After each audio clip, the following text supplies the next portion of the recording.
All right. I still see some folks kind of trickling in, but I'm going to go ahead and get the ball rolling here. Hello, and welcome to today's webinar, Financial Aid, Payments and Housing, Navigating a Successful First Year at WWU. Let me be among the first to say congratulations on your admittance and your acceptance to Western. I think I can speak for everybody. Definitely, I can speak for everybody here when I say we're really excited that you're going to be joining us this fall. We're excited to see a lot of people in person. My name is Jessica Coogan. I use she, her pronouns, and I'll be mainly helping just move everything along today for each of our panelists. I am a Western alum. I graduated in 2018 with a bachelor's degree in political science. As a student, I worked in the student business office for all 4 years that I attended. After working and traveling for a few years, I came back to Western and have worked in several roles since the beginning of 2020. So I've been kind of right where you're sitting, just trying to figure everything out. So I'm glad to be here to kind of help you navigate everything as much as we can. Just a few reminders for today's event. We are recording today's webinar, as well as the presentations that we have coming up and the presentations that we've already given. These will be made available at several different websites, and we will send out that information. Before we get into today's presentations, I do want to start us off with a poll just to see who we have in the audience. And you should see it pop up on your screen now. I'll leave it up for about 30 seconds. The question is, are you a student, a parent, or select other if you have another reason for attending? I see a lot of people responding. I'm going to just leave it up here for another minute.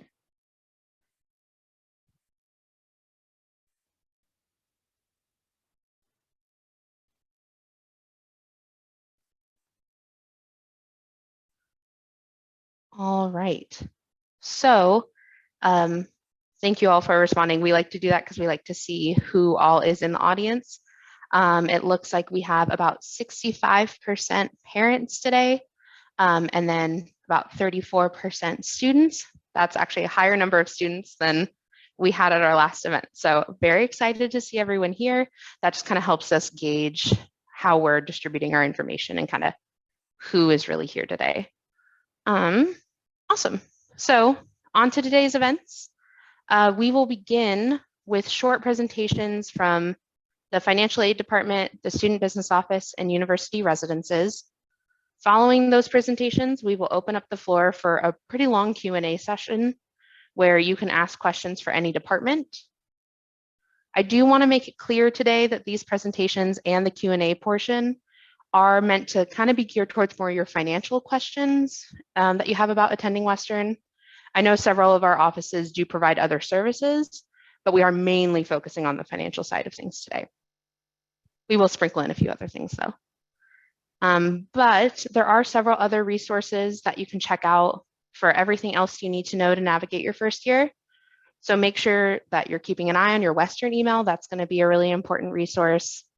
And just generally kind of when you're on Western's website, looking at different departments, keep a lookout for some resources and events. A lot of departments are hosting different webinars. To find pretty much all the information though in kind of one spot, you can go to the New Student Services website, and I'll be sure to post a link to that in the chat. They have a full list of webinars, FAQs, and a bunch of different websites where you can find a lot of your just new student questions answered.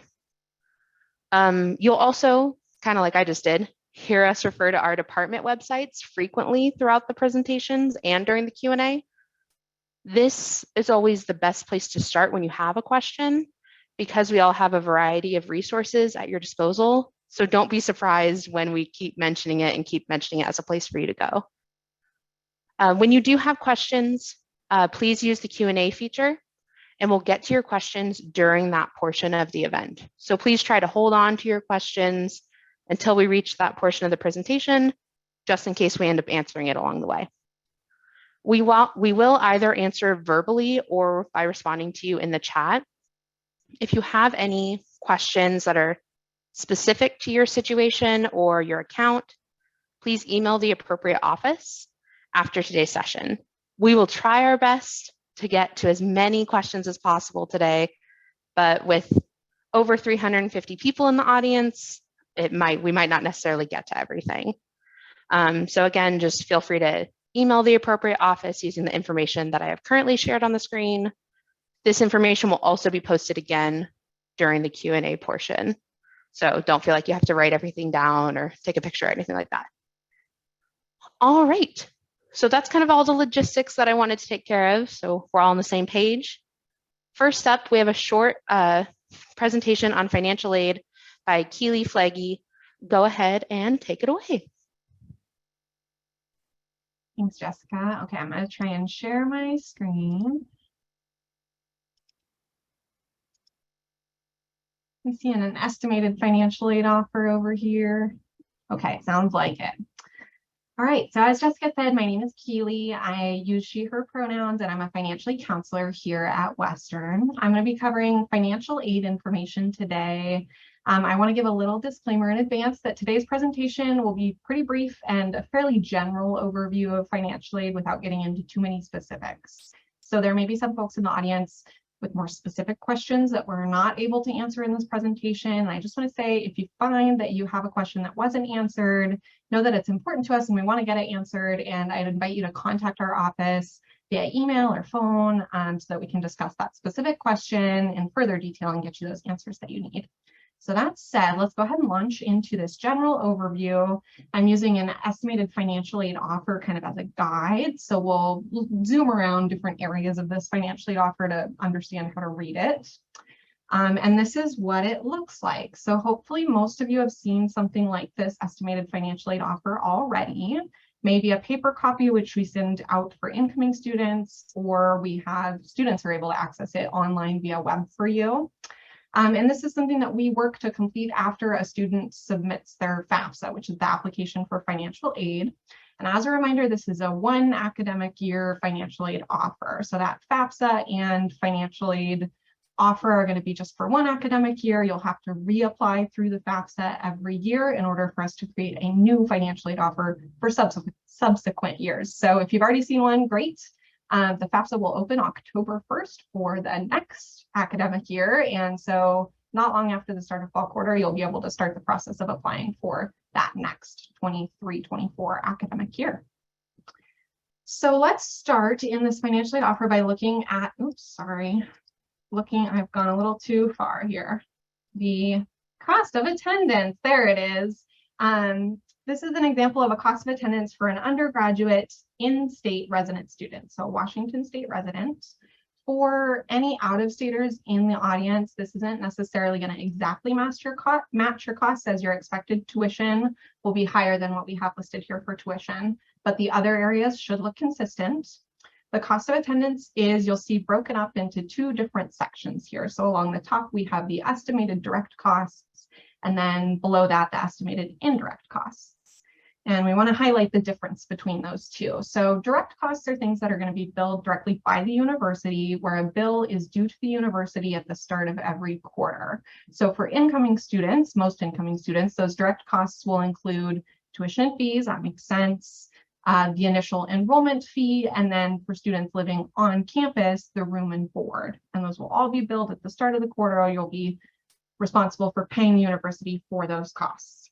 By contrast, indirect costs are things that we expect that students might need some financial aid funding for, but that aren't going to be billed by the university. So things like books and supplies, personal expenses, transportation. And not every student lives on campus. So for students who are choosing to live off campus, that room and board portion would be considered an indirect cost. There tends to be a little more flexibility in terms of indirect costs. Students can have more control over those costs depending on their consumer choices. So for example, this cost of attendance includes almost $1,500 annually for transportation expenses. A student who chooses not to bring a car to campus probably isn't going to be paying for gas, insurance, and parking. So they may not actually have all or even some of those transportation expenses that we've estimated. So when I'm discussing cost of attendance with families, I always recommend that students or families sit down and try and figure out, depending on what they're thinking their consumer choices might be, what a personalized, at least indirect cost of attendance might look like for them. So you can investigate those estimated indirect cost areas to determine if you anticipate having costs there. You can ask questions like, will I bring a car to campus? Am I going to be buying my books brand new or maybe renting them? Will I be working, and can I use any funds from a job to cover personal expenses that come up throughout the quarter? That's what we recommend. We're also always happy to help families have that conversation. So if you want to talk that through with somebody in our office, you're always welcome to contact us, and we'd be happy to discuss further. That's cost of attendance. Let's move on to the estimated financial aid eligibility portion of this financial aid offer. This is probably going to be the most interesting kind of portion of the financial aid offer for most people, as it includes the different types of financial aid for which students are eligible. This particular financial aid offer includes some grants, some scholarships, work study, and loan, and I'll talk about each of those individually. So along the top here, you see that we've got some grants, and those are a need-based type of financial aid offered to students who display financial need as determined by their FAFSA. So not everyone qualifies for grant funding, although you're considered when you submit your application for financial aid. The grants don't require repayment, and so they're considered gift aid or free money that you don't have to pay back. It's made available to help you cover those education-related expenses. Scholarships are similar to grants, as they're also that free money not requiring repayment. However, they tend to have a different application and awarding kind of process. So scholarships generally will require separate applications in addition to the FAFSA. So applications through maybe the donor or department. And they can be awarded based on a variety of factors, including merit, need, perhaps, but also extracurricular activities or essays. For incoming students, admissions handles most scholarship awarding. And then for subsequent years, we recommend that students connect with our Scholarship Center for information about upcoming opportunities. Scholarship season, which is when you're identifying scholarships and applying for them, is typically January through May-ish. And we would encourage you in this upcoming winter and spring quarter to connect with our Scholarship Center to learn more about current opportunities or opportunities that will be upcoming. Under scholarships, we can see an offer of work study, which is another type of financial aid, which allows students to earn money while working part-time on or off campus. And we like to note that if you don't have an offer of work study in your financial aid offer, that doesn't mean that you're not going to be able to work either on or off campus. So we have a lot of on-campus job opportunities that do not require work study. And our Student Employment Center has a great list online. It will continue to grow as we get closer to the quarter, but a great list of current opportunities for students kind of built out between work study eligible students and non-work study eligible students. So if you're interested in working, but you don't have work study, maybe check their website or connect with their office to see about those opportunities, because we have lots of those opportunities as well. And I'll also mention here that work study is a little different from other aid types because it doesn't pay to that student account where your bill will be at the start of every quarter like other aid types. Instead, you actually work to earn it. So it's a little different in that way as well. And last but not least, we at the bottom here have an offer of federal direct loan funding, including both subsidized and unsubsidized loan, both of which are types of federal direct student loans. And those are considered a type of financial aid. It's good for students to know that federal direct loan funding requires at least half-time enrollment. So for undergraduate students, that's 6 credits or more. And if you're planning on borrowing, and this will be your first time borrowing at Western, you'll need to complete 2 first-time loan borrower requirements online at studentaid.gov. So that's the same place you did your FAFSA. You log in there to complete number 1 is called a Master Promissory Note, or MPN. And number 2 is called loan entrance counseling. And those would just need to be done if you're planning on borrowing before the start of fall quarter. Otherwise, subsidized and unsubsidized loan have a lot in common. There are some differences between them. And the subsidized loan is a need-based aid type, so it's not offered to everyone, although again, you're considered. So if you didn't have an offer of subsidized loan, that probably means you didn't qualify for it. If you have both in your financial aid offer and are trying to choose between them, the subsidized is the more favorable of the two because the interest is subsidized by the federal government while you're attending school. So we usually recommend that one first for folks who are trying to make a decision between the two. Okay, let's skip forward a little bit, more kind of general overview, and we can use what we've learned about that cost of attendance, or maybe even our personalized cost of attendance and our total award that was there at the bottom of this previous page. Along the bottom, we see quarterly and an annual award amount to calculate if there is any sort of gap between the amount that we're expecting to need and the amount of financial aid that we have in place. So the next section we're going to zoom into here indicates if there is a gap, the amount of that gap, and has some information about potential options to fill the remaining gap in the cost of attendance with other things. So we see here options for Federal Direct Parent Plus loan. This is a loan offered to parents in their own name that they can get to help students cover their education-related expenses. It is a little different. Sorry, there's a motorcycle going by, closing the door. It is a little different from the student loans because it has a separate application process, which includes a credit check. So not everyone who applies for that loan is approved. And that all happens online at studentaid.gov. If a parent applies for a PLUS loan and is not approved, students can become eligible for additional funding in their own name. And so if you find yourself in that situation, we invite you to contact our office and we can talk more about that and maybe get some paperwork going for additional loan if appropriate.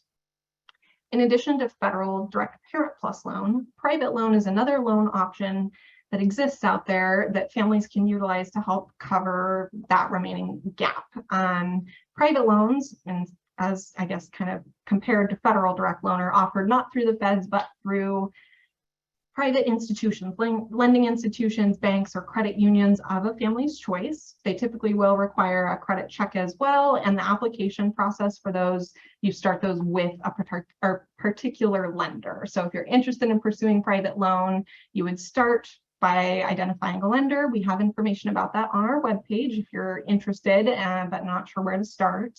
And then maybe submitting an application through them. That comes to our office for certification. In addition to those loans, outside scholarships through the Scholarship Center or through private institutions or other community organizations, what have you, can be used to help cover that gap.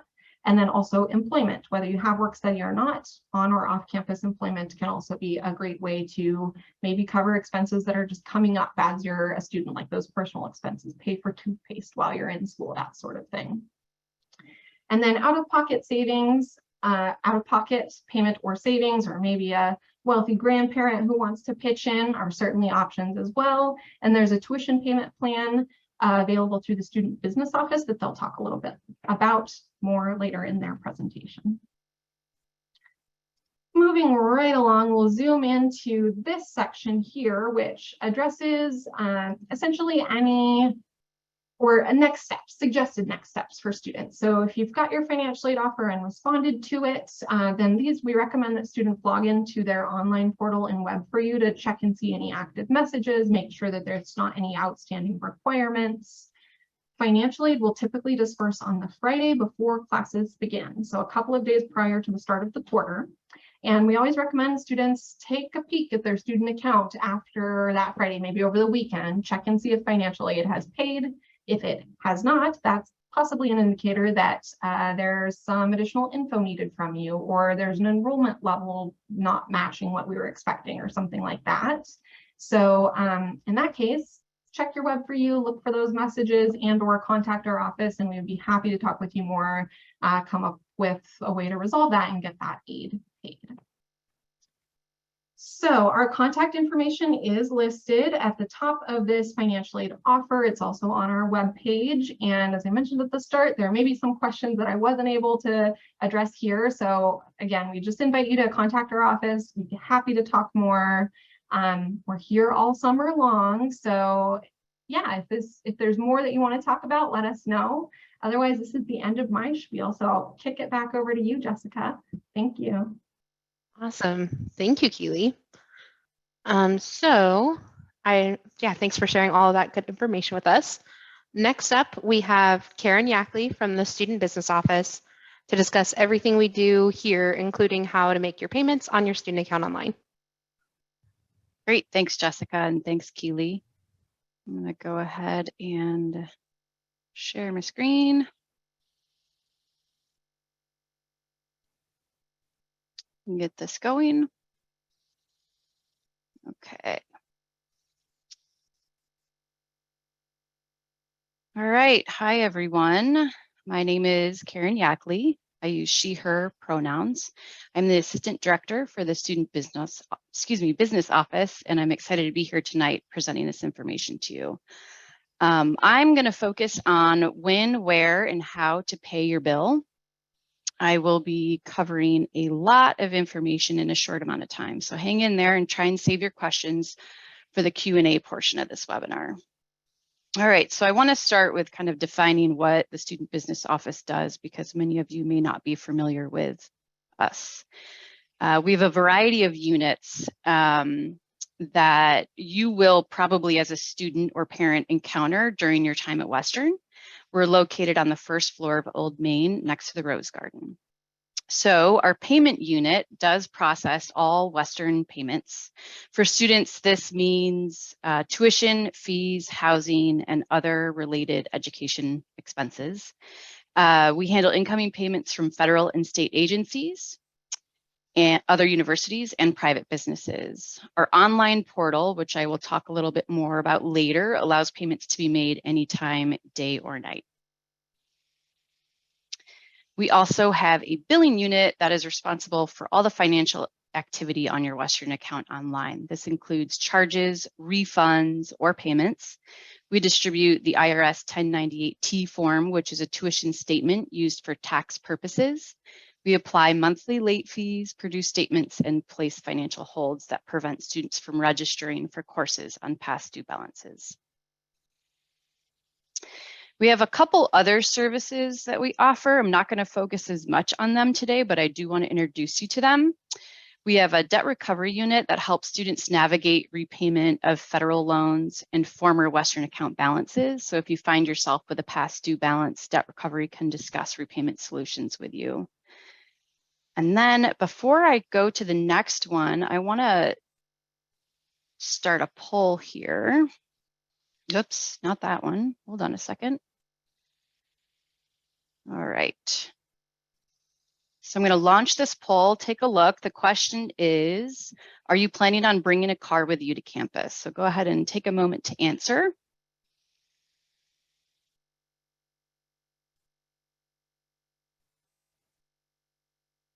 All right, we've got a lot of good participation here. I'm going to go ahead and close it and then share the results. So we have 32% saying yes, 62% saying no, and 6% undecided. Thank you so much for participating. So let's see here. I'm going to try and change your mind, those 32% that said you're going to bring a car to campus. So I'm going to give you a little bit of information on transportation services and other options besides bringing a car. Transportation services serves as a bridge between students and their commute options. We provide advice to students on how to get to campus and encourage students, staff, faculty, and visitors not to depend on their vehicle. So as a student, you're going to be paying for a bus pass. It's an active transportation fee that covers a few things, but one of the things it covers is a bus pass, and transportation services can help you navigate the bus system known as Whatcom Transportation Authority here in Bellingham. So back to that polling question about bringing your car to campus. We do want to stress that there are other options that don't involve driving a car every day. And it's really important to understand that parking is really limited on campus.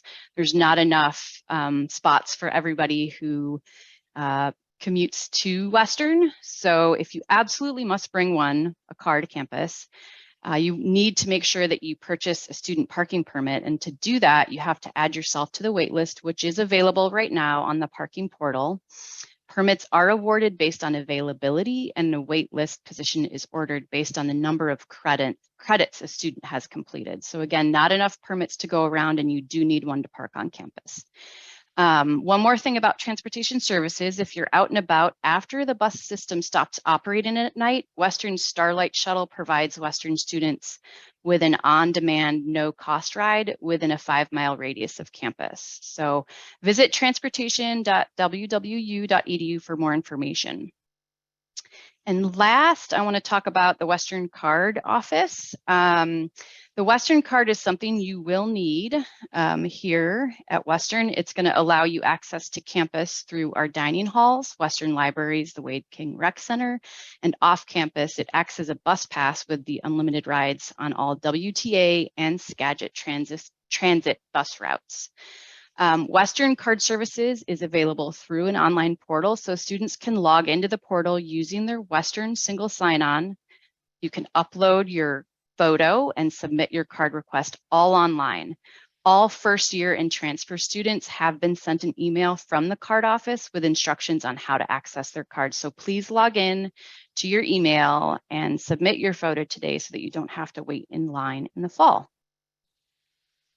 All right, so that is kind of an introduction to what SBO does. I'm going to, again, go back to kind of payments and billing and focus on that. So want to encourage everybody to become familiar with our website, which is found at sbo.wwu.edu.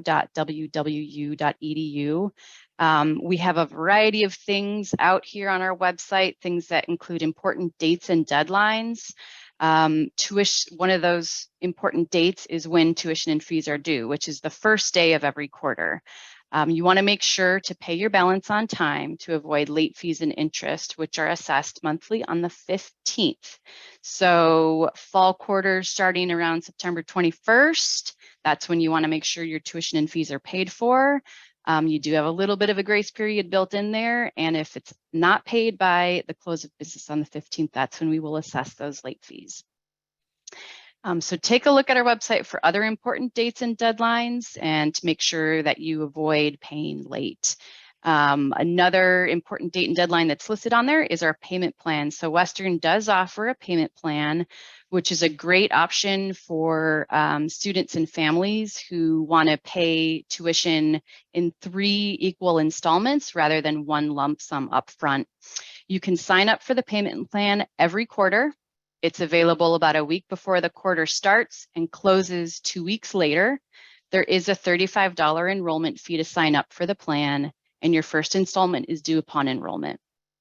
Also on our website, you can access our virtual scheduler, which will give you the ability to talk with a billing specialist about specific questions you have related to your Western account online, a charge that maybe doesn't make sense, or what to anticipate as far as what tuition charges look like. Another helpful thing on our website is our checklist for success. So while you're visiting the SBO website, please take a look at this. We want to make sure that you complete these 4 things, or that your student completes these 4 things before they start here in the fall. I'm going to go through each of them. The release of financial information is an e-sign form that students can complete, and they can let us know who we can talk to about their billing information. So if there's a parent or a guardian or a payer that should have access to this information and should be able to talk with us, this form needs to be completed. Next is the authorization to apply financial aid. So by rules and regulations which we follow, Title IV funding cannot pay for things like books and supplies and other miscellaneous charges. But if a student completes the authorization to apply financial aid funds, then their financial aid can apply toward those charges. So that is an e-sign form, very easy to complete. Student does it one time, and it's good for their career here at Western. Next is the payer invitation. So the first form we discussed was the release of information that allows mom or dad or a payer to call our office and talk about a student's bill, but that person can't look at the bill without having a payer invitation sent to them. And this allows somebody to be able to log onto their Western account online and look at the student's account. They can view statements. They'll receive a notice when a statement is available. So make sure if you need to view your student's account information, have them send you a payer invitation that gives you your own unique login information. And then last, I want to talk a little bit about direct deposit. So most students who attend Western will receive a refund to their Western account online at one time or another, even if you are not a financial aid recipient. Refunds get generated for a variety of reasons. It might be an excess of financial aid. It might be a class withdrawal or an overpayment or a returned class fee. So we partner with Bank Mobile to make sure that those funds are delivered timely to our students. And the quickest way to get your hands on your refund money is through direct deposit. So you should have received a green envelope this summer from Bank Mobile in the mail with instructions on how to set up direct deposit. If you didn't get it or you threw it in the recycling bin, that's no problem. Just go ahead to their website, refundselection.com. You can also find that on the SBO website. You'll follow some quick and easy instructions to get your information set up through Bank Mobile. All right, so next, let's talk a little bit about this Western account online that I keep bringing up. This is just kind of a view of it. Once you log in, which can be done a couple different ways, you can go to our website and click on the appropriate link. If you're a student, you would click on student. If you're a parent, you would click on parent. Or students can navigate to the Western account online, through Web4U, which is the online portal that Western uses for all student information. So again, this is a view of it. The things that you can do here are look at your statements. You can make a payment. You can sign up for a payment plan. You can view your 1098-T. This is where you would send a payer invitation if you had somebody that needed to access your Western account online or make a payment through your Western account online. So please make sure to become familiar with your Western account online, and students, if you have somebody that needs access, provide them a payer invitation. I can't say that enough. All right, so let's see. I brought up statements. So we get a lot of questions about when am I going to receive my statement that's going to show my charges on there. So let's talk about that a little bit. When a student registers for classes, when they select their courses, that's what triggers those charges to go onto their Western account online. We issue statements every first of the month, and students and any payers that they've set up will receive a notice that says your statement is now available to view. And that gives you a running total of the last 30 days of activity. And while it's really helpful, I also want to just point out on your Western account on the top right corner, hopefully that's where it's showing up on your screen. What I've circled here in red is the balance. So that's going to show real time what the balance is on your account. So your statement, again, is a tally of the 30 days prior.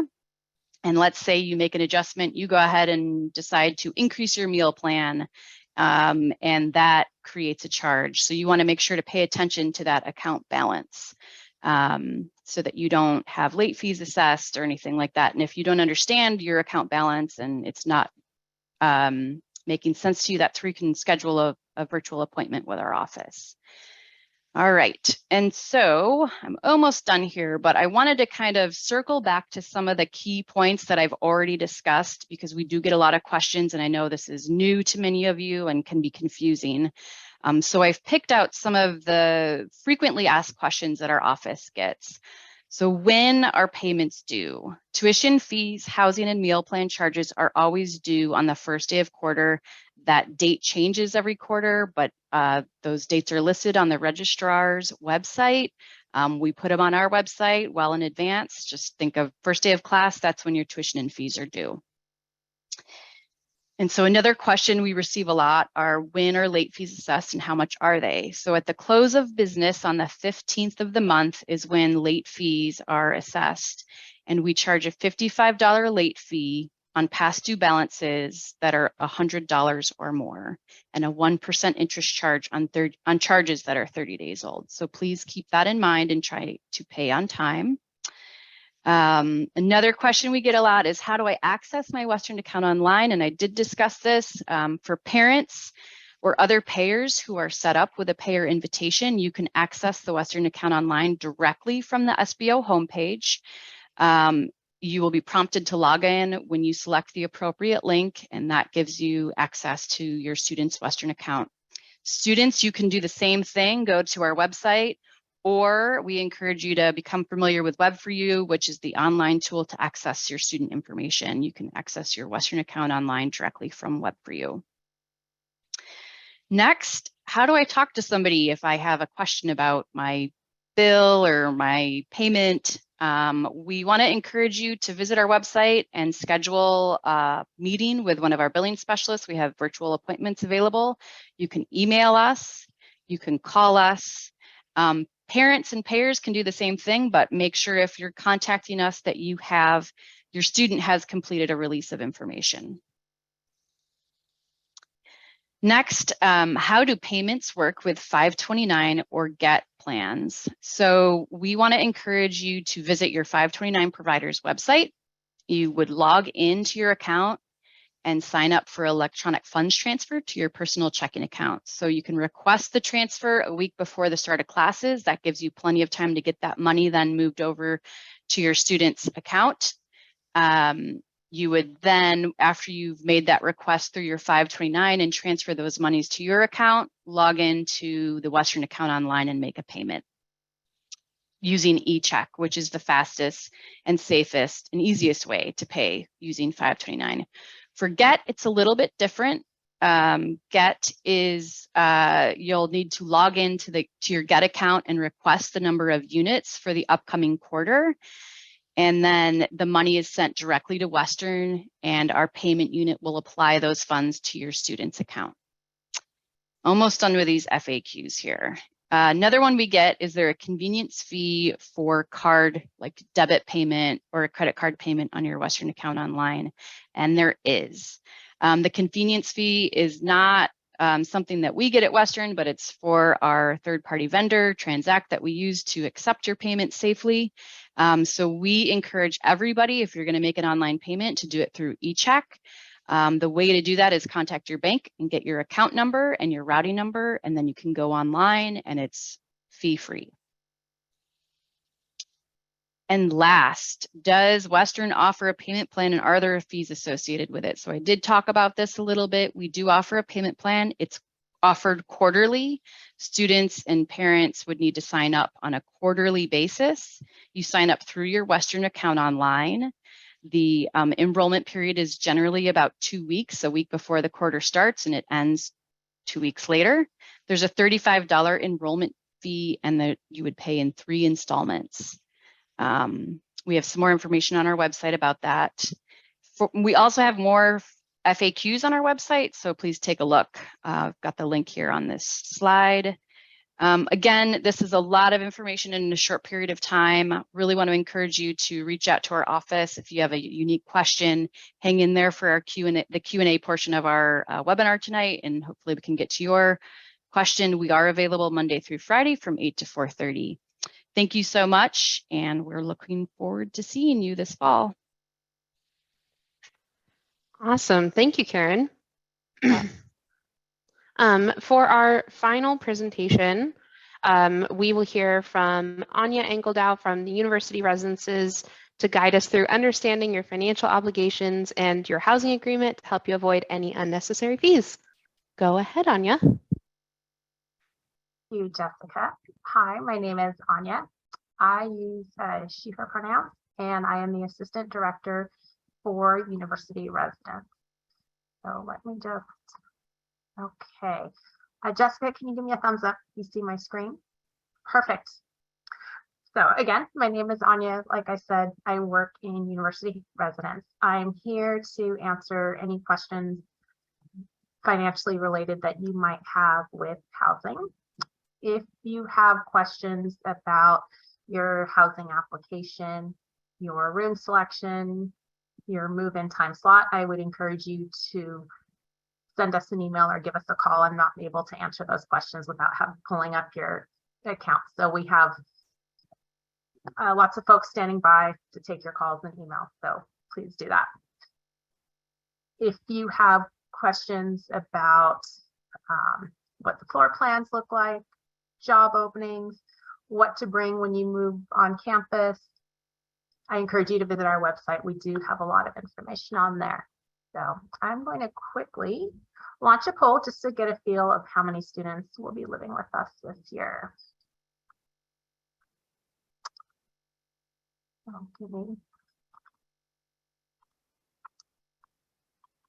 Okay, everyone should see a poll on their screen.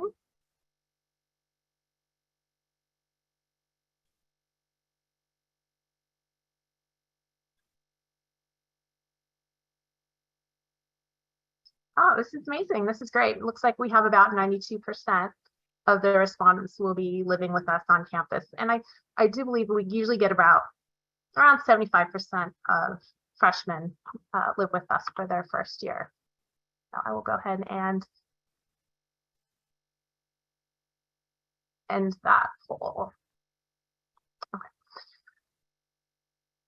So what you should see on your screen is kind of the landing page for when you come to our website. We have a section for parents and families, future students, current residents, guide to housing.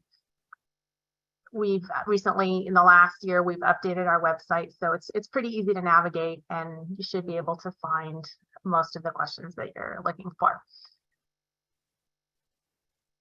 Okay. Sorry, got distracted. Okay. So in housing, we offer 3 different room types. We really try to meet everyone's budget. So we have kind of our value tiered rooms, we have standard rooms, and we have premium rooms. So your basic tier room would be a hall style dorm room with a bathroom down the hall that you would share with 6 other rooms. Our standard rooms are suite style rooms, which is 2 double rooms that share a bathroom. And then we have premium rooms, which is a suite style room with a kitchen. So when you're going into room selection or you're picking your room, it's important to just know that there is a cost difference between all the different room types. And so refer to our website so that you can see the cost and kind of put that into your financial plan. When you're living on campus, the meal plan is mandatory. So we do also offer a variety of meal plans. So going to our website, looking at the prices of the meal plans and kind of picking a room type and a meal plan to fit your budget.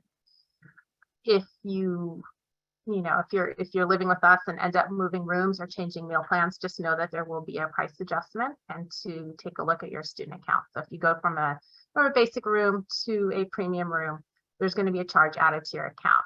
And so you'll want to look for that and make sure that that gets paid before you get charged late fees.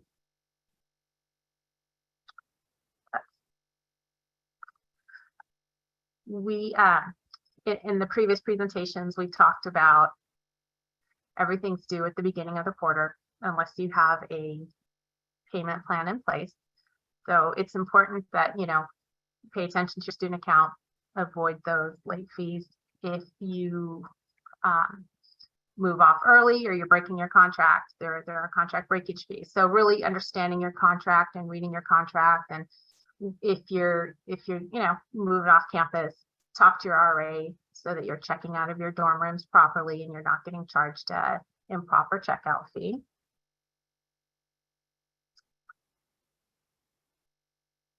We talked a little bit about meal plans. For the first 2 weeks of the quarter, if you want to lower your meal plan, you signed up for the unlimited meal plan and you're finding that you're not eating as much as you thought in the dining halls, you have the first 2 weeks of the quarter to downgrade your meal plan, and that can be done through your housing portal. You can increase your meal plan at any time, but we only allow the decrease the first 2 weeks of the quarter, and that has to do with staffing levels. We kind of set the levels of how many staff we need in those first 2 weeks, and so knowing what meal plans students have kind of helps us set the staffing levels.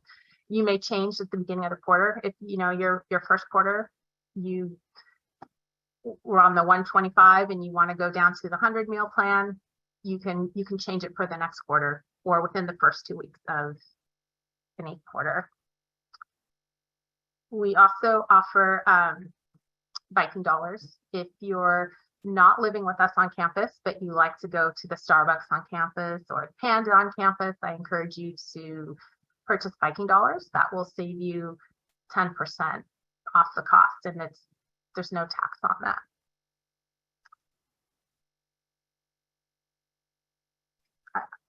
I would like to also mention, Karen had talked about the release of financial information form. So as a parent, if you call us to ask us questions about your student's account or any of their housing charges, the first thing we do is we always check to see if that release of information is on file. If it's not, then we'll direct you to talk to your student and have them fill out the form, because unfortunately we can't give you any information without that form. So I just want to restate that. We do get a lot of parents, and most, the parents are paying the bills and we can't talk to them unless that form is on file. And last, just any communications that we have with the students regarding their bills, we email the students. So it's always important to remind your students to check their emails.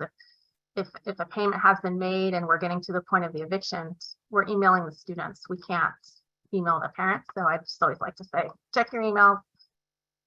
We don't email you unless it's important.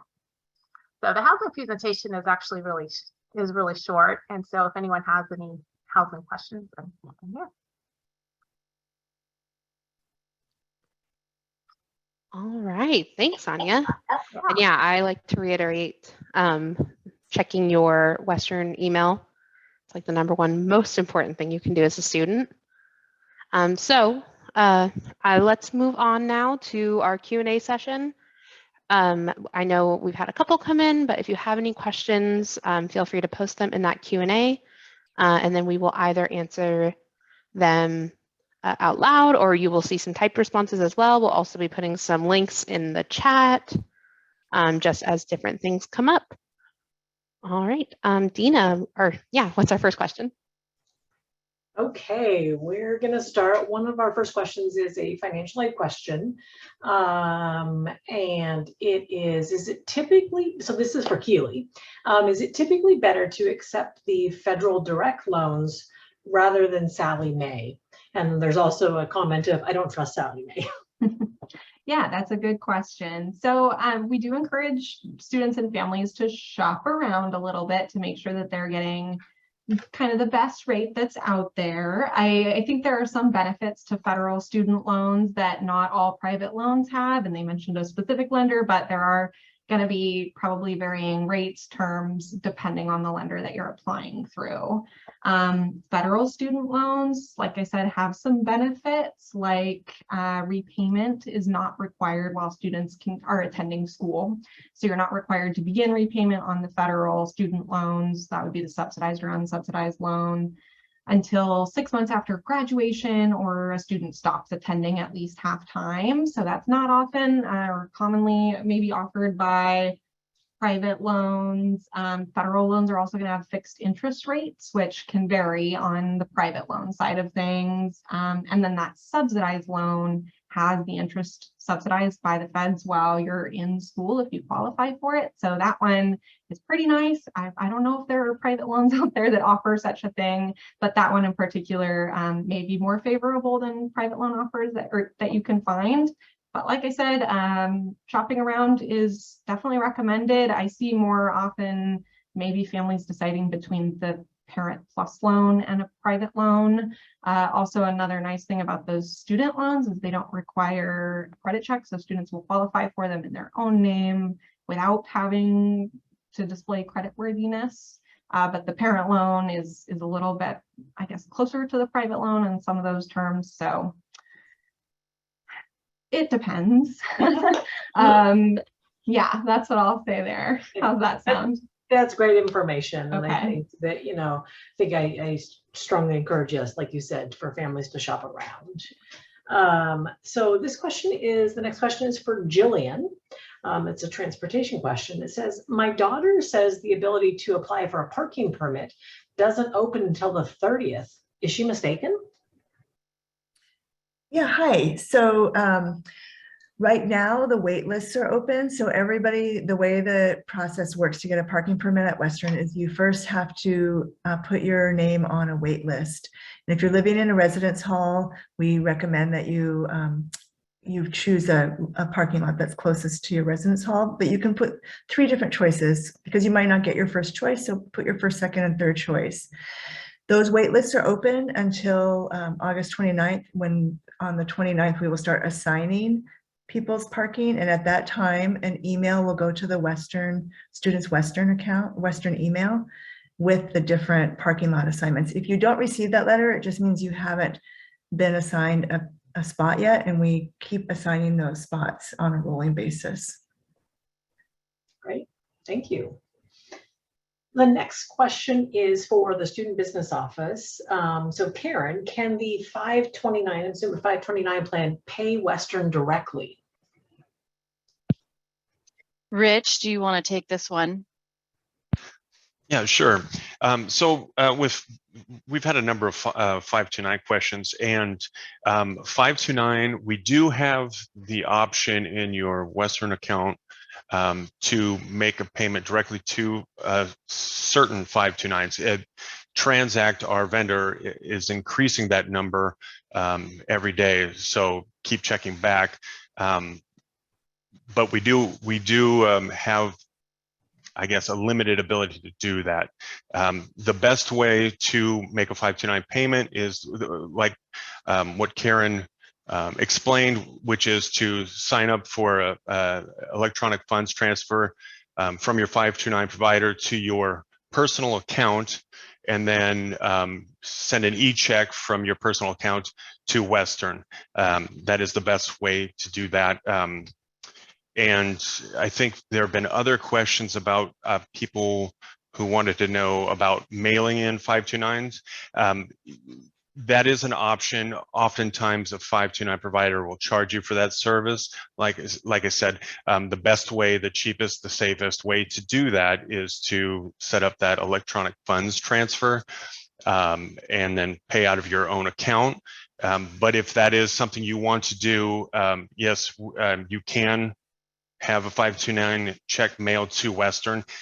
Keep in mind that in all my years of working up at Western, I've never received a phone call from someone whose 529 payment didn't make it when they made an e-check payment, though we do get those calls from mailed in checks. And so keep that in mind, because if there's a holdup, if the 529 provider didn't send it in time, and you incur a late fee or an interest charge, those charges can't be removed. So it's always best to pay with an e-check, but yes, you can send in a 529. Thanks, Rich. Okay, next we're going to move on to housing. Anya, this is not necessarily a financial question, so I don't know if you'll be able to speak to this, but the question is, can students live on campus all 4 years? Is it really hard for seniors to get on-campus housing? No, it's not. We have 75% of our housing students are first-year students. We typically will let returning students, they apply earlier. They might be on a wait list for a little while, but we usually have about 1,200 returning students living with us every year, and we can generally get everyone off the wait list. We have to offer, we're required to provide housing for freshmen, so they're first priority, but I would probably say 95% of the time we can get returning students, we find a spot for them. Nice. Great, thank you. Yeah. Okay, so we're going to go back to financial aid. So Keely, this question is, where do we go to pay off our federal loans? Do we go to FAFSA? a really good question. So yeah, if you want to begin repayment earlier, or if you want to wait until that 6 months grace period has been used up, repayment happens through your loan servicer. So after the first disbursement of your loan in the fall quarter, if that's when you're taking it out, it will be assigned to a loan servicer, which is a separate institution that will kind of handle the repayment process.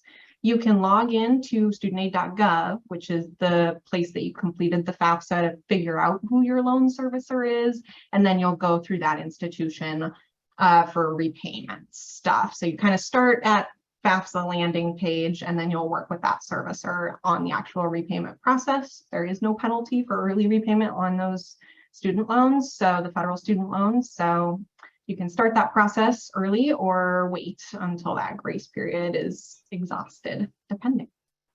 Great. Okay, so this one is about the Western Account Online, so SBO. When do the PLUS and student loans show up on the Western Account Online view? Dina, did you say FAFSA and loans? Sorry. No, sorry, PLUS loans and Oh, student loans. okay. So talking about, and probably financial aid in general, but this particular question was about loans.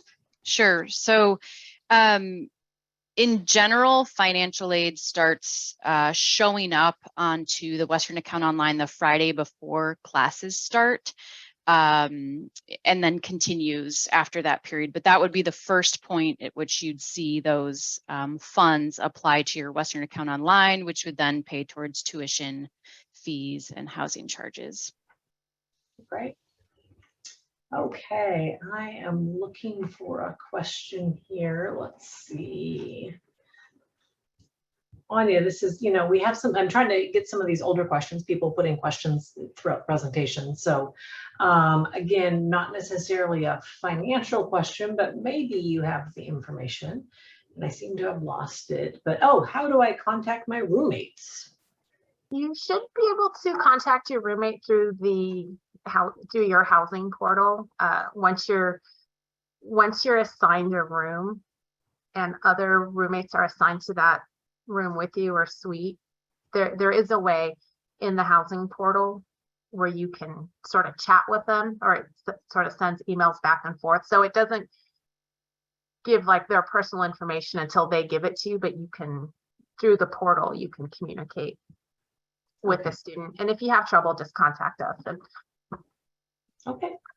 And walk you through it. Well, then you're already on the mic, so I'm just going to, and this may have been, so some of these older ones may have been in the presentation, but I just want to sort of share them. It says, can you increase your meal plan before the quarter starts or only decrease?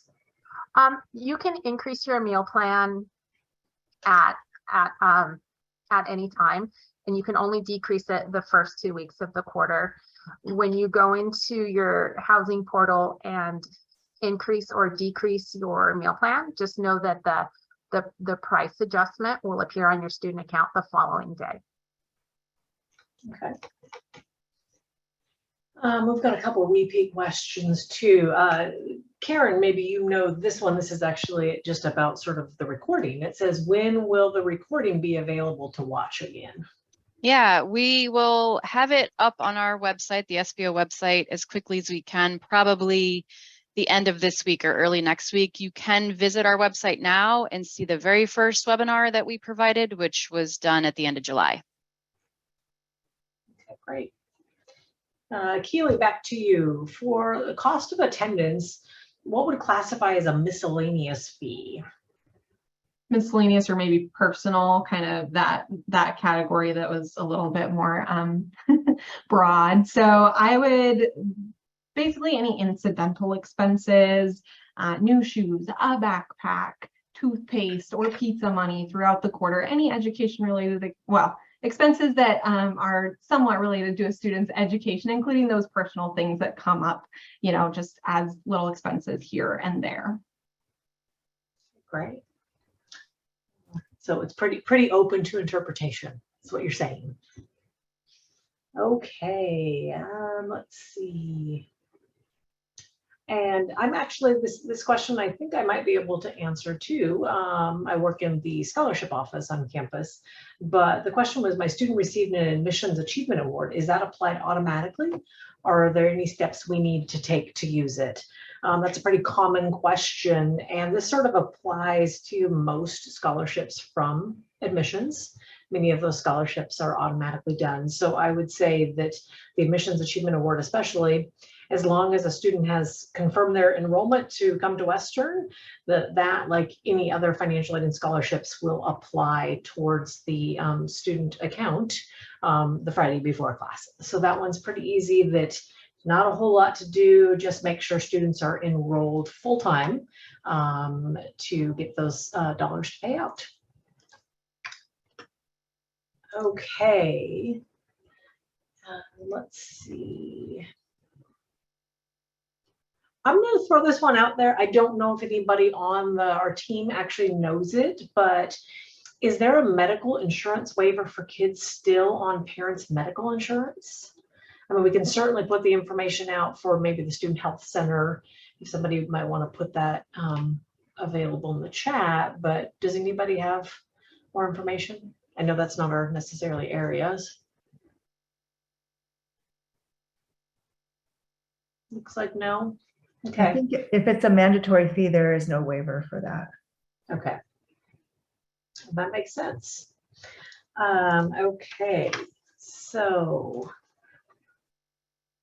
there is a question for the SBO that says, when filling out the forms on the sbo.wwu.edu website, I'm only asked to enter my name and WID number. How do I know if they've been approved or received? Yeah, when you submit an e-sign form, one of the last things that we do is lock the form, and so you should get a notice once that's been completed. And we are getting a lot of them right now, so it may take a little bit of time, but you're also welcome to contact our office and we can check up on it for you. Thanks. Okay, Anya, I submitted my application for housing late. I was put on a wait list. How long does it take to know whether or not I will get a place? I know that our assignments team is sending out offers weekly for students on the wait list, and I believe that they send those out on Wednesdays. I would suggest sending them an email or giving them a call, but typically they send out offers on Wednesdays, and then I think students have a week to respond, and then they know, like, then they offer the next batch. So I believe the date is Wednesday, but if it's getting close to the time and you're concerned, I would definitely give them a call. Yes. So I think the lesson for probably a lot of things is, when in doubt, contact the office and just really have that conversation and ask the question. We want to make sure that you get your questions answered. This one is for Jillian. So this is a transportation question. It says, is there a shuttle to and from SeaTac? Yes. Yes, you can find that at Bel Air, BELLAIR Charters, and they have a direct shuttle from Bellingham to SeaTac Airport and back. They will also go to Payne Field, which is in Everett, but you have to especially call them and request that stop. Great. Okay, so this one is for SBO. Where do I find my Western account to check my balance?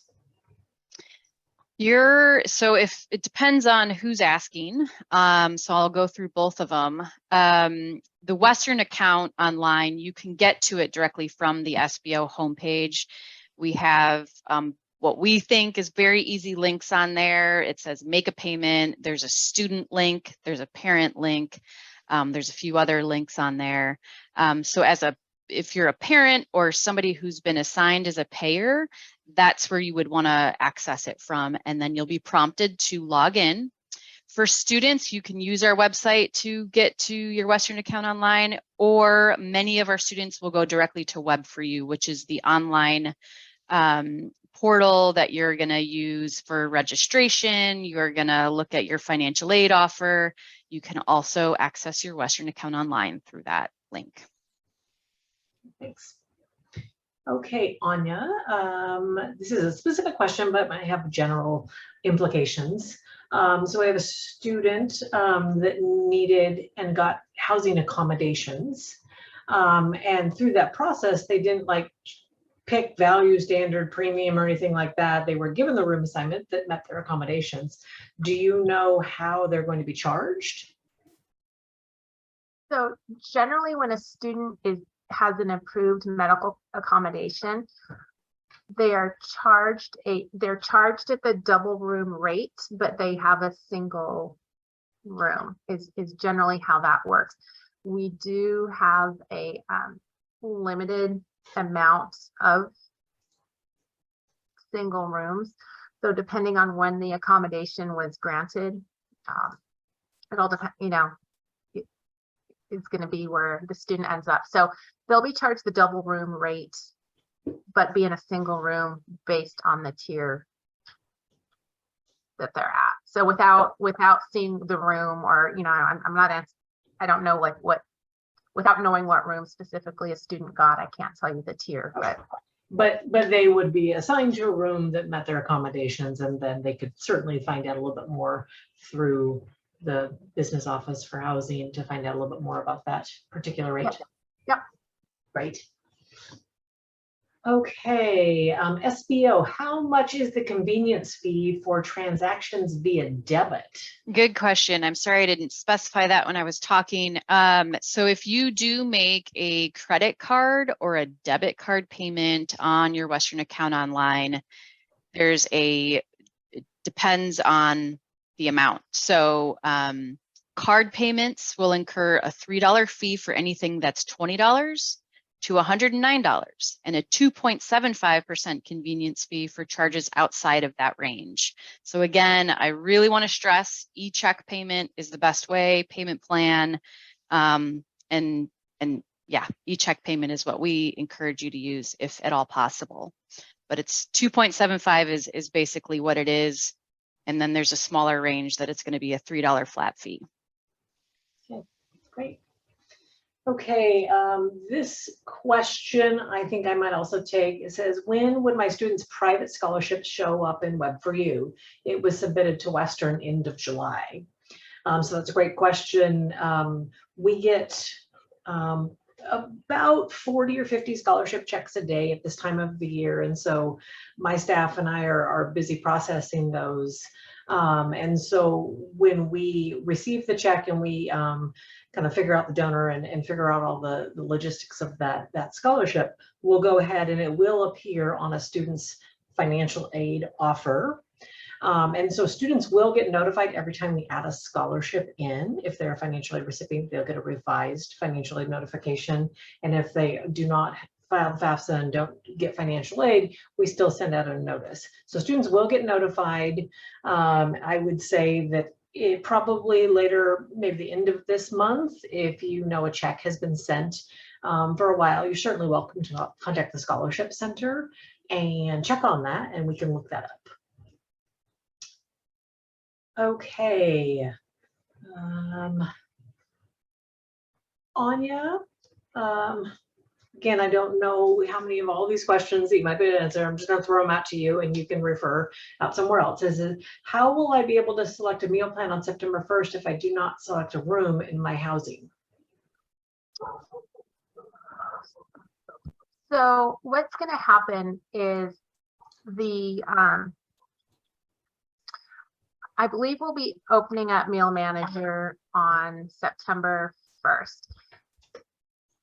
For the students who we put into a room, they're automatically given the 125 meal plan, but they're sent an email that says, this is your room, this is your meal plan, but here's where you go if you want to reduce or increase your meal plan. So it's, I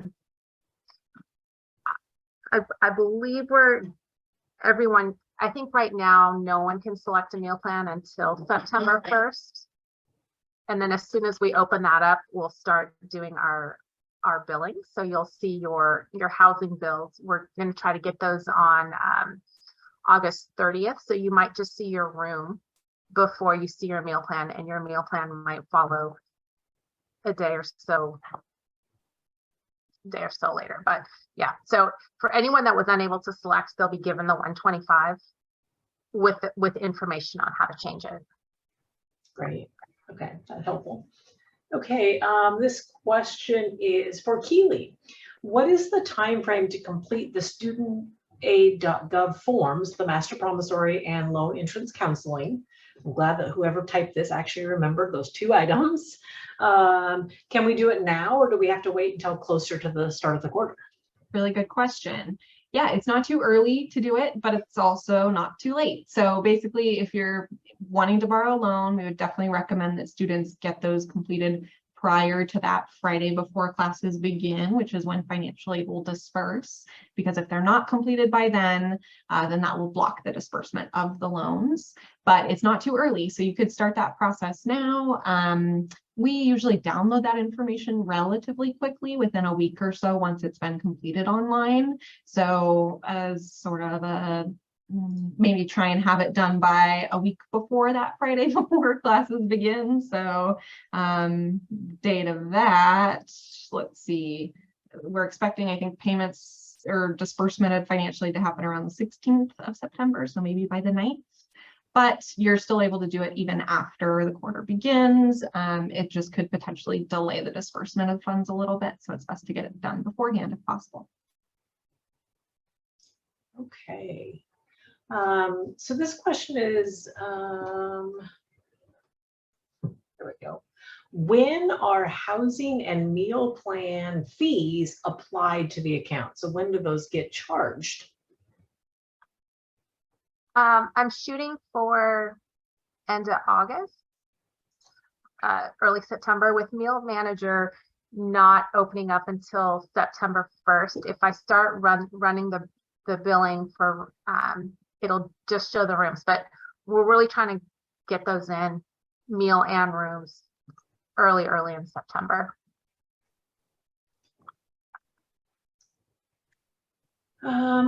Back to Keely, there's a financial aid question. Is it possible to apply for a federal parent loan in the middle of the year, or is there a deadline for getting that type of loan? Another really good question. Yeah, so a parent could apply for a Parent Plus loan partway through the year. Again, just keeping in mind if you haven't applied and been approved for that prior to the start of a quarter, as long as you have some other payment plan, like maybe if you had a plan during fall quarter to pay with some out-of-pocket savings, but wanted to apply for plus funding for winter and spring, that is definitely doable. Generally, loans need to be kind of all set to go. So application completed and those loan entrance requirements completed before a student ceases enrollment. So if you're planning on being here fall, winter, spring, then before the end of spring quarter. And then if you're not planning on being here in the spring, then maybe for the end of winter quarter. So it doesn't have to be all squared away by the start of fall quarter by any means.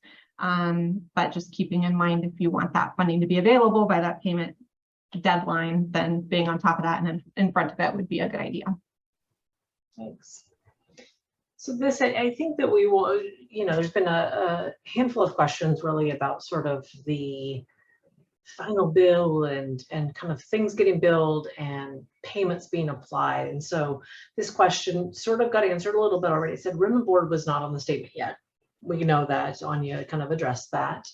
When will that be put on? We got that. And when does scholarship money get applied? Basically, when will we know what the final bill for the quarter is? And, SBO, maybe you could sort of speak to that again, that idea of financial aid scholarship, sort of all that money and how that works with the bill and the timing. Sure. So new students have been registering this month. And so a student could log in right now and see charges for tuition and mandatory fees on their Western account online. And then as Anya had mentioned, the housing and meal plan charges go on a little bit later. So we will be issuing statements. However, your statements might have tuition charges on one, and then the next statement, you might see your housing charges. But what I had discussed in my presentation was if you look at your Western account online, there's a top right corner of your view that will show a balance due, and that would be your final balance due, which should be all wrapped up. I would say, Anya, would you say September 15th for sure? People would see all of their charges on their accounts.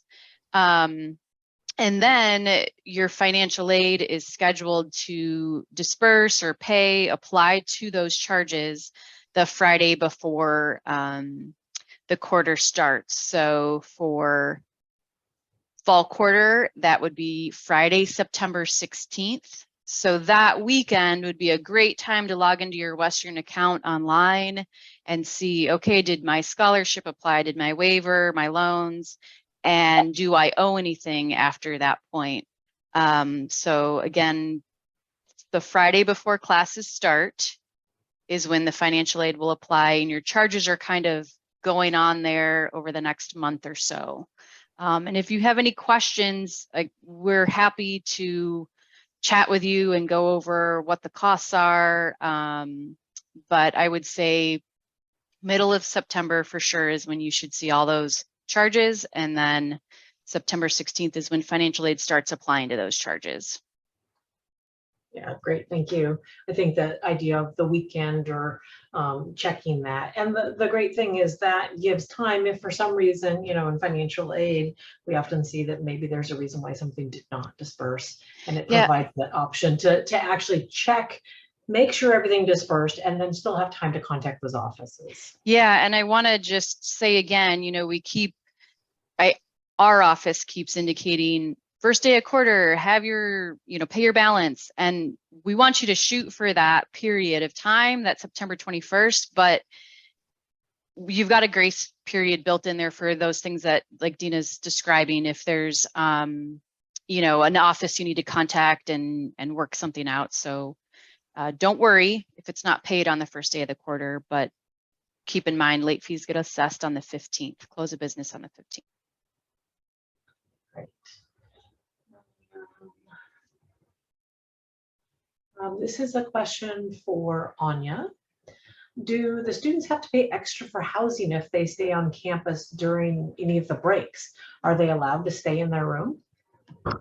That is a great question. We do not charge if you stay with us during a break period and you're going to be a student on that following quarter. So if you're staying on campus over winter break and you're a student in winter quarter, we don't charge you.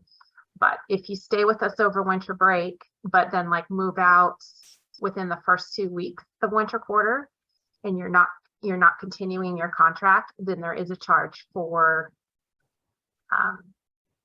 those days. Great. And I wanted to make one clarification. So Sure. we changed something on how we did it last year. So I was just looking at some student accounts. So most students have already selected a meal plan, and they either probably did it in their application or during room selection. We've done it different ways over the years. So just looking at some student accounts, that looks like a lot of students have selected a meal plan. So when I bill in late August, they will be billed for the meal plan that they signed up for during either on their application or during room selection. When meal manager opens up September 1st and they go in and change their meal plan, that adjustment will appear on their student account the next day. So I think for a majority of the students, they will have both room and meal plans on their statements by September 1st. For the students that don't have a meal plan, we'll assign them the 125 meal plan, but then they can go in and change that. So we changed our process a little bit from last year. So I just wanted to, as I was looking at student accounts, I just wanted to clarify that. Okay. Let's see. I think I'm going to throw this one to Keely. It says scholarship, but I think it really is applicable to lots of different aid types. But the question is a good one. Can you use scholarship money for books or meal plans or off-campus housing? So I would say scholarships or financial aid. Yeah. That is a good one. So potentially, yes, it all has to do with basically if there's more scholarship or financial aid money paying to that student account than what the bill is. So if you have, you know, an excess of financial aid, including scholarships dispersing, then the amount that you're charged by the university for tuition, and if you're maybe not living on campus, then maybe just tuition, any other charges on there, that excess will go to you in the form of a refund, and then you can use it for those education related expenses like books or living off campus or what have you. If your scholarship funding or financial aid doesn't cover all of that account balance, then it will be applied to that account balance, and unless you were to cover it, I guess, first beforehand, otherwise it's just going to cover that account balance. Is that making sense? I think so. Okay, cool, thanks. Great. This one, Jillian, and I think it's slightly different than the question that was before. This is, were transportation options to Seattle area already discussed? And I know we talked about sort of the Bell Air shuttle to the airport, but what about just Seattle proper? Yeah, that's a great question. And I'm going to wrap in a question that came in after that about what routes are covered by the student bus pass. So every student who has enrolled in 6 or more credits has a bus pass on their Western card, which they've paid for through the transportation fee.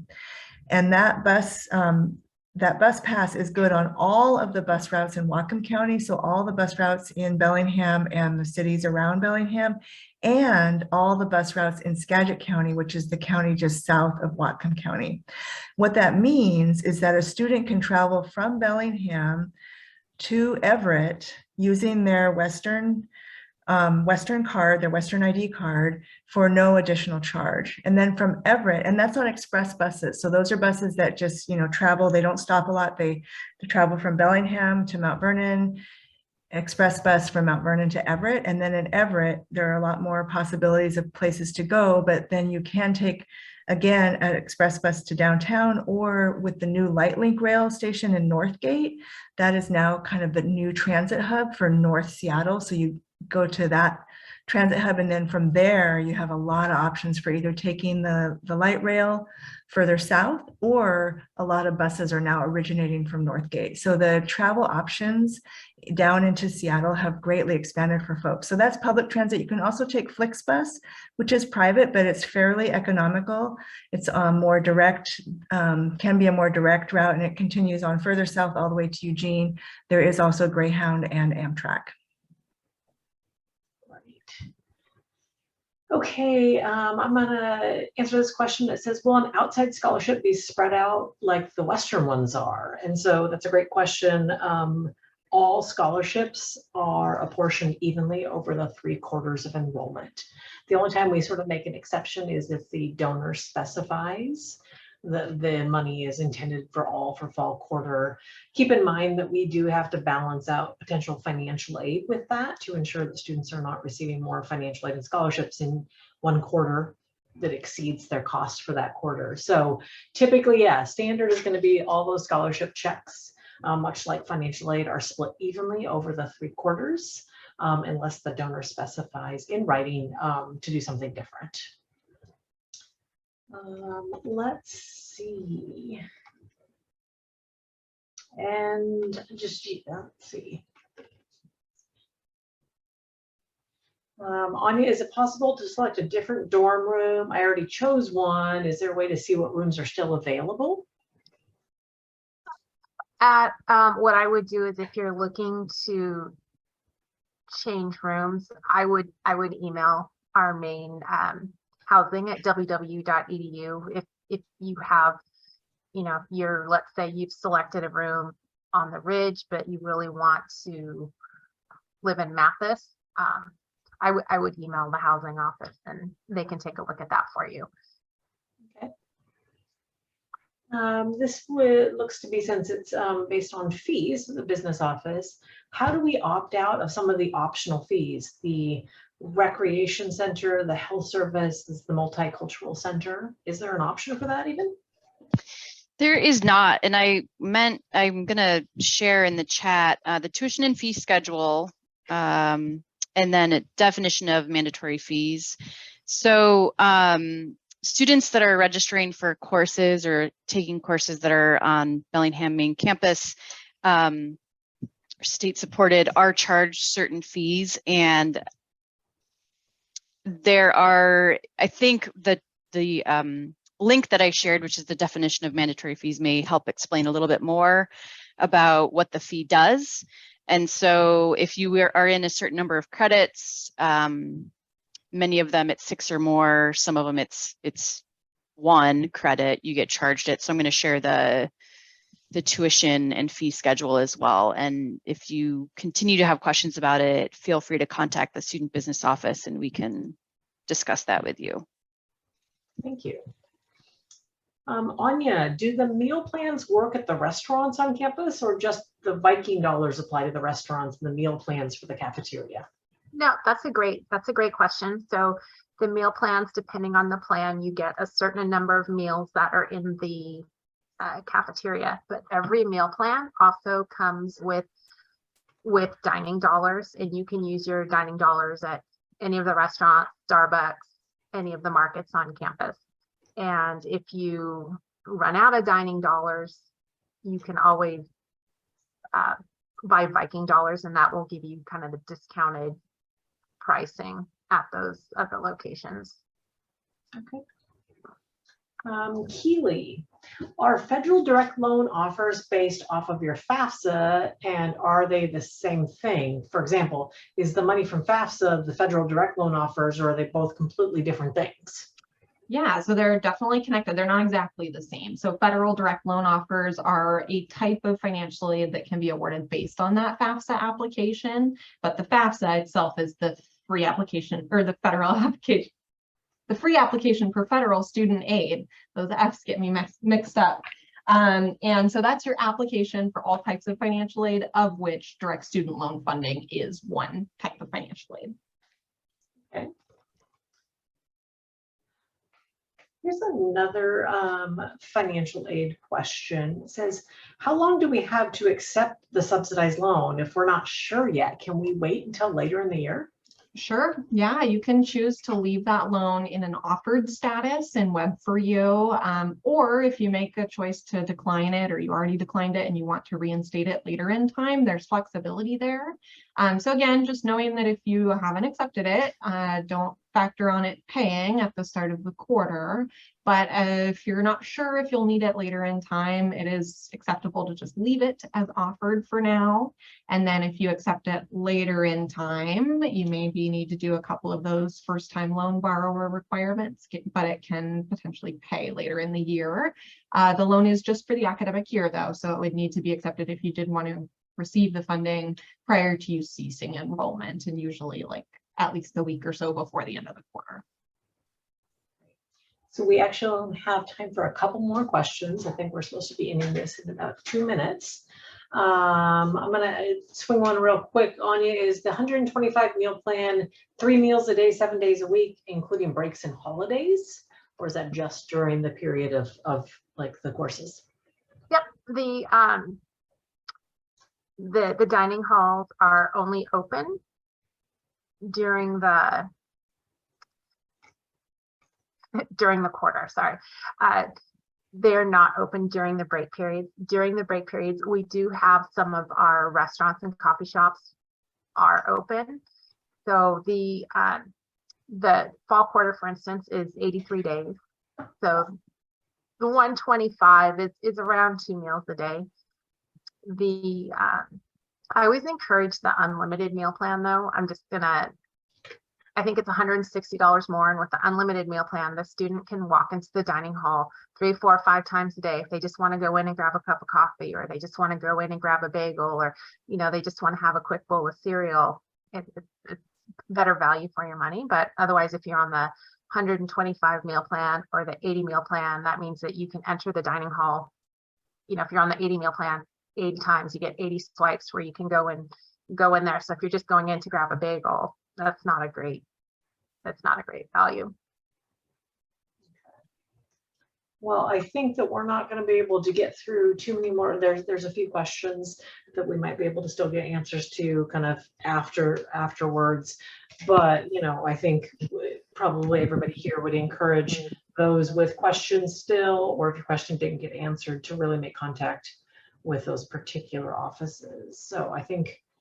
I was going to mention too, Dina, real quick, that our office is working on, we will be posting like the Q&A and answers. So if you want to go back and look at stuff, that will be available on our website. Great, that'll be very helpful.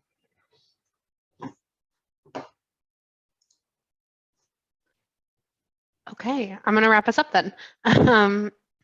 Yeah, I just kind of want to reiterate, thanks everybody for attending today. Like we said, the link to the recording for this will be made available on our websites. And yeah, if we tried to get to as many questions as possible, but if we didn't get to your question, please feel free to contact us and we will try to get that answered for you. But I hope you all have a great evening and welcome to Western. Thank you. Thank you.